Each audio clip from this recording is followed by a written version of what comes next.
So as we begin with the book of Job, this is entitled Job, during the good, the bad, and the ugly. I know it's a play on words from an old movie that was out years ago that I remember seeing, but he really suffers through the good, the bad, and the ugly. And he shows his faith during the good, the bad, and the ugly. And so if you look at Job chapter 1, verse 5, it says, he offered burnt offerings according to the number of them all, talking about his children. And he said, that it may be that my children have sinned and cursed God in their hearts. And so he was always constantly thinking about being right with God. That's something that even during the good times, with all that he had, and it talks about all that he had in verse 3, all the possessions, he had a mighty fortune. And he was the greatest in the East, but at this time, he was still thankful to God. One person pinned it this way that said, money shows you, reveals your character. And when you have a lot, sometimes it shows who you are. And this person said, it doesn't, show your character now. It doesn't change you. It reveals who you really were to begin with. And so Job, to begin with, was a really good man. He was a really honorable and faithful man of God. That's why God said, I have no one like him. And you think about that phrase, he mentions it twice. Chapter 1 and 2, I have no one like him. Have you considered my servant Job? Got no one like him. And as he talks about him, it's just amazing how he describes how he feels about Job. And so during the good times, he was faithful. He continually offered sacrifices to God. And during the bad times, we saw he lost his fortune. We saw that he lost his family, his kids. We talked about that last week. And it was difficult. And the whole point was the devil, Satan, he thought, you've got to hedge around him. And if you didn't protect him, then he wouldn't be praising you and honoring you and living the way you want him to live. He wouldn't be faithful to you. And so during this time when he loses his fortune, loses his family, we see in chapter 1, verse 20 and 22, it says, then Job arose, tore his robe, shaved his head, and fell on the ground and worshipped.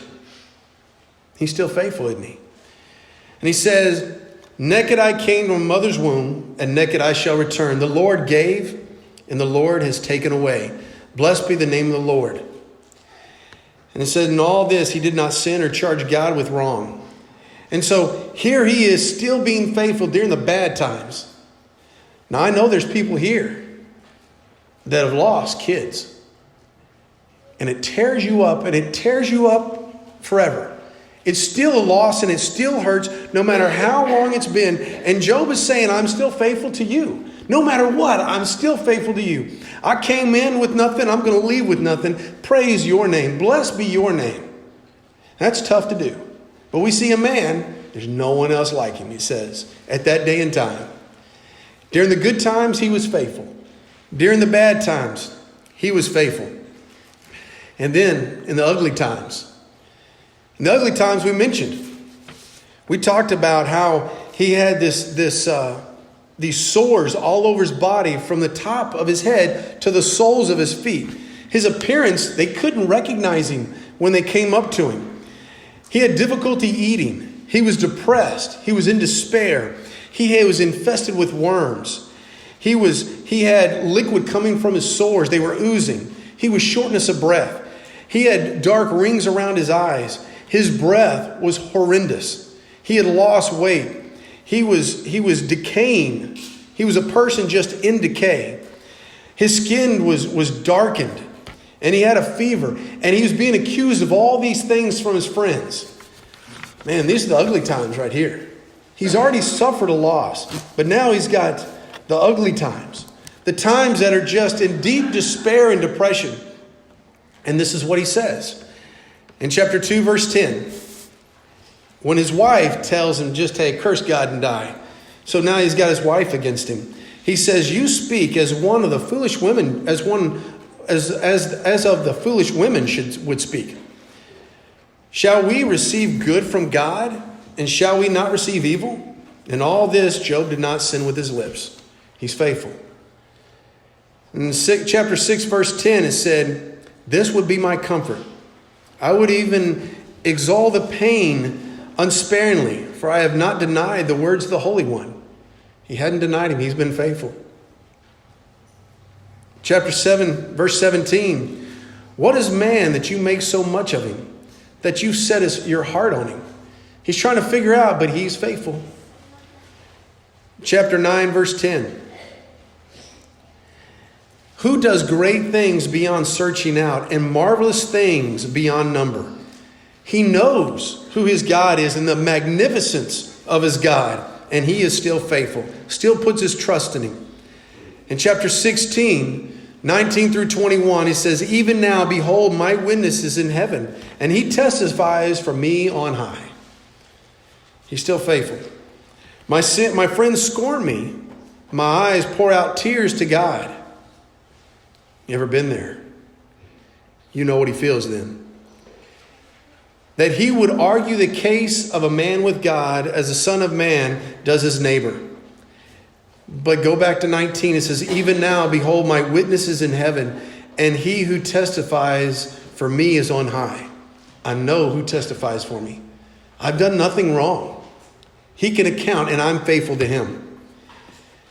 Chapter 19, 25 and 20 through 27. For I know my Redeemer lives, and at last he will stand upon the earth. I'm not sure if he understood that Christ one day was that Redeemer and would stand on this earth. It says, after my skin has thus been destroyed, yet in my flesh I see God.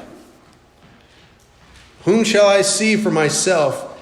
And my eyes behold, and not another. My heart faints within me. But go to verse 25. I know that my Redeemer lives.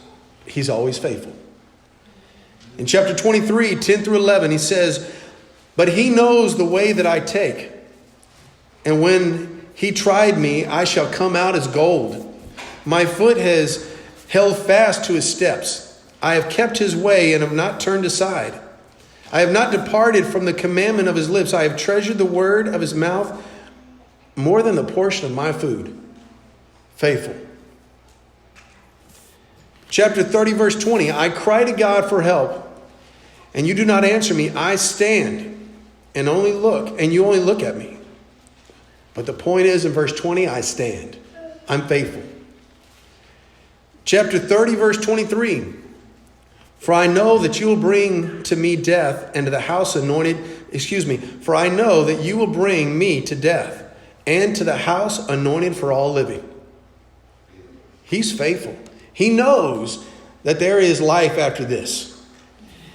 In chapter 31, 24 through 28, it says, if I have made gold my trust, or called refined gold my confidence, if I have rejoiced because of wealth was abundant, or because my hand was found much, if I have looked at the sun when it shone, or the moon moving in its splendor, and my heart had been secretly enticed, and my mouth has kissed my hand, this also would be iniquity to be punished by the judges, for I have been false to the God above.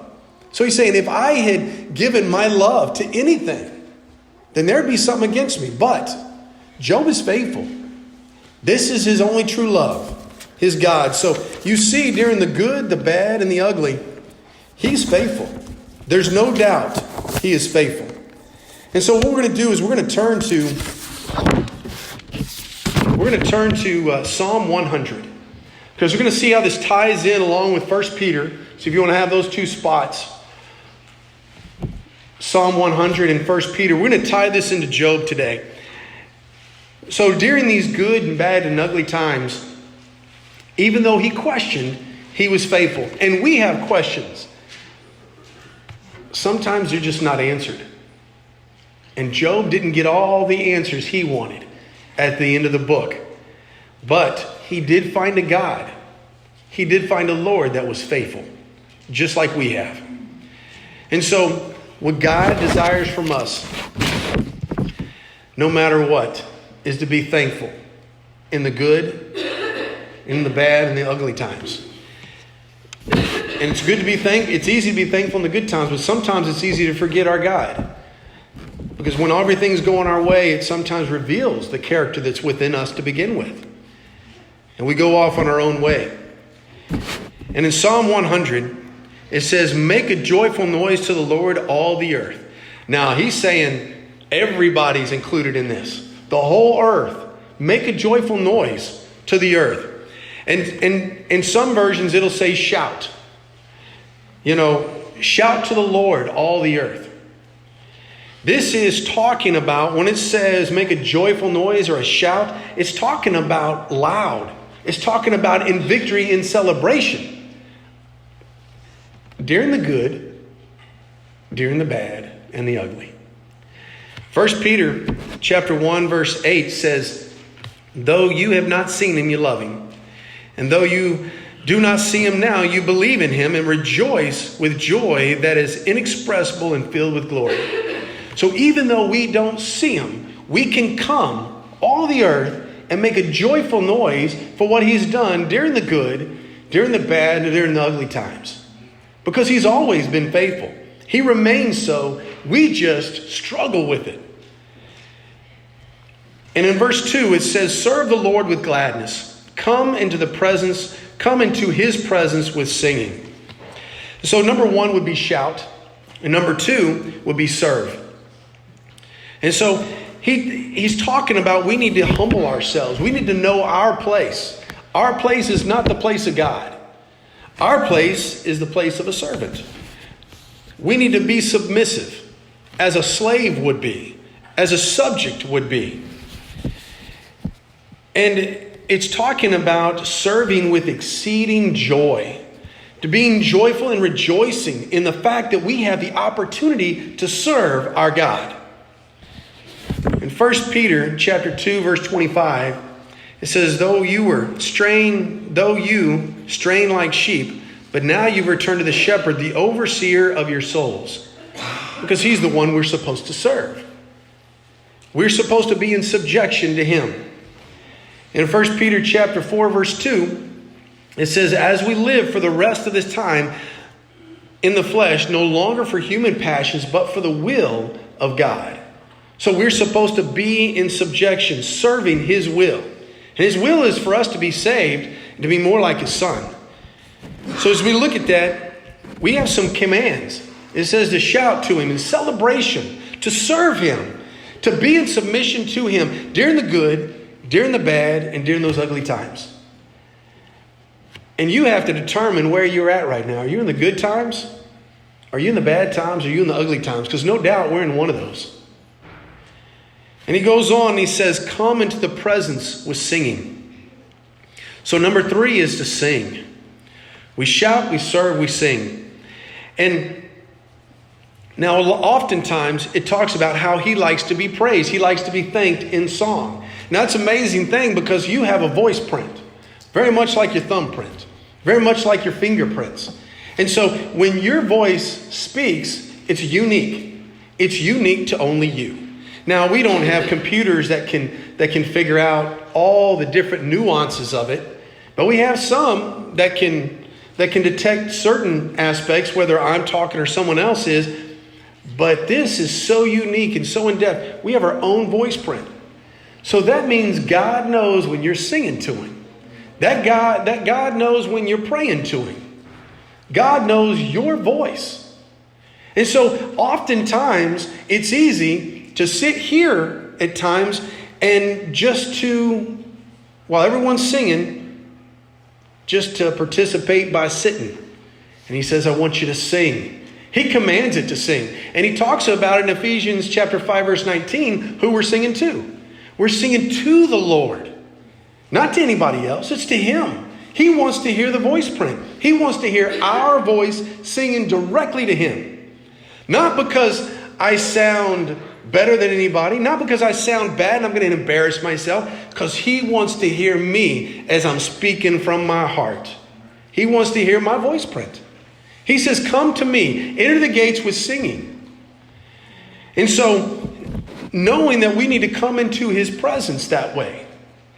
When we're gathered together, we have the opportunity, and we have a command too, to be able to sing to him. An amazing thing is, when you have a group of people gathered together, even if you have bad voices, and if everybody was bad voices, if everybody's singing in unison, oh my goodness, you can't hear a bad person singing. It sounds beautiful.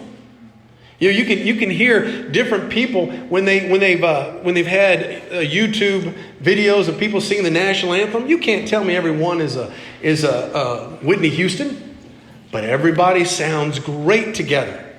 God wants to hear you specifically. And don't worry about how you sound, because we sound great together. But he tells us to sing. And in 1 Peter chapter 2, verse 4, relating it back to the New Testament here, it says, as you come to him, living stones rejected by men, but in the sight of God, chosen and precious. He says, as you come, man, you're precious. You're mine. And so here in Psalm, he says, as you come, I want you singing. I want to hear your voice to me. I want to hear that heart singing to me. I want to hear you. And so we have shout. We have serve, sing, and number 4. If you go down to number 4, it says in verse 3 of Psalm 100, know that the Lord, he is God. Do the work to know him, to see him. When it says know the Lord, he is God, on number 4, we're going to put see. Because to see him is to know him. If you truly see him and know who he is, you see him. If you know and spend the time to get to know him. And so this is him showing himself. He wants a relationship, a personal relationship with each one of you. Not just with us, with you. And that's a difference. He can be known, and he is known if you take the time to get to know him. That means we need to do the work to get to know him. We need to see him. We need to learn of him. We need to understand him. As it goes on in verse 3, it is he who made us, and we are his. We're his people, the sheep of his pasture. To see him.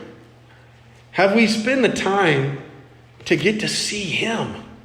As you look through, you get to see his character. You get to see his heart here through these pages as we open up. And one of the things that, if it helps you, I've printed out a chronological reading of the New Testament in the back. If you want to pick one up and go as you leave, I don't want you going now, but as you leave, if you want to pick up and go, it's going to have a chronological setup to where at some point you're going to see Job in here. But when we get into Genesis, Job is going to be there because he was written. This book is written at a later time period, during the time of the patriarchs, when you could go and sacrifice to God, and you could talk to God as a patriarch would do. And so that is something, if you want to read, and that'll help you do it chronologically, that's in the back. But for us to see him, in 1 Peter chapter 2, verse 3, it says, if indeed you tasted the Lord is good. Have you spent time enough to see and taste that the Lord is good? He just wants good for you. He just wants to show you that he is in love with you. He's demonstrated it in multiple ways and multiple times, but the most revealing is when he gave his son. As we've mentioned, and as you all know, John chapter 3, verse 16, that God gave his only begotten son to die for us because he loved the world so much. And for us, we are his. And if we're the people of his pasture, if you looked at 1 Peter chapter 2, verse 9, it says, we're a chosen race, a royal priesthood, a holy nation, a people for his own possession, that we may proclaim the excellencies of him who called us out of the darkness into the marvelous light. We've got some things to say about God because we know him, because we see him. But do we see him during the good, during the bad, and during the ugly times? Because he tells us, I want you to shout to me. I want you to serve me. I want you to sing to me, and I want you to see me during the good, and during the bad. And know that I'm always there during those ugly times. And then number 4 is step up. Because in verse 4 it says, enter his gates with thanksgiving, his courts with praise. Give thanks to him, praise his name. So we need to step up. It says to enter his courts. Now, in this, it would be entering his courts would be entering the outer area of the temple. Or in this case, since the temple wasn't built, this would be entering the outer area of the tabernacle. But now we get to enter something a little different. As we've been reading about in Hebrews, we get to enter that holy place behind the curtain, which is so marvelous. And we get to talk about what we have seen. We get to see God in all his glory, all the promises he's laid out, and he keeps every one of them. And so we know at some point, he has said, my son is coming in a return and he'll meet you in the clouds. And so we wait and long for that day during those good, bad, and ugly times. And so for us, we need to step up. And in letter A would be thanksgiving. Thanksgiving. And to give thanks. Thanksgiving means to actually cast out with an extended arm your thanks. It's not just one of those where you're telling somebody, well, son, what do you say? Thank you. What? Thank you. I can't hear you. Say it. Say it. You want to go back to the car? Thank you. And not with an attitude either. It's thank you. And you're extending your arms. You're casting out. You want to make sure you're extending it to where it is known and heard and felt. Thank you. Thank you so much during the good, during the bad, and during the ugly times, because I know you're faithful. I know you don't give me more than I can handle. And you've allowed the way that I can endure when I face those temptations and those trials. And I need to count it all pure joy when I have those. Thank you for trusting. Thank you for being faithful. In praise, letter B, praise. It's really praise specifically in song is where we hear this. It's an adoration. It's public. It's a focus on the attributes or the deeds of God. So we need to get to know him so we can see him, so we can praise, so we can talk about how awesome our God is. And awesome is just an amazing word in itself that we've kind of degraded down to just a word that's just kind of oh, that's awesome. No, awesome is awe. You're just in awe of his might. There's no words. So all you can come up with is you're just awestruck. He is awesome. There's only one that is, and it's him. And think about it, you get to praise his deeds, and that's what he tells you. Talk about who I am. Talk about what I've done for you during the good, and the bad, and the ugly times. And then he also says, bless his name. So that's a thanks. That's throwing towards, that's holding out for all to see your gratitude. It's confessing who he is to you. It's confessing is what he's done for you. To bless means to adore, to kneel down, to abundantly bless, to speak good of.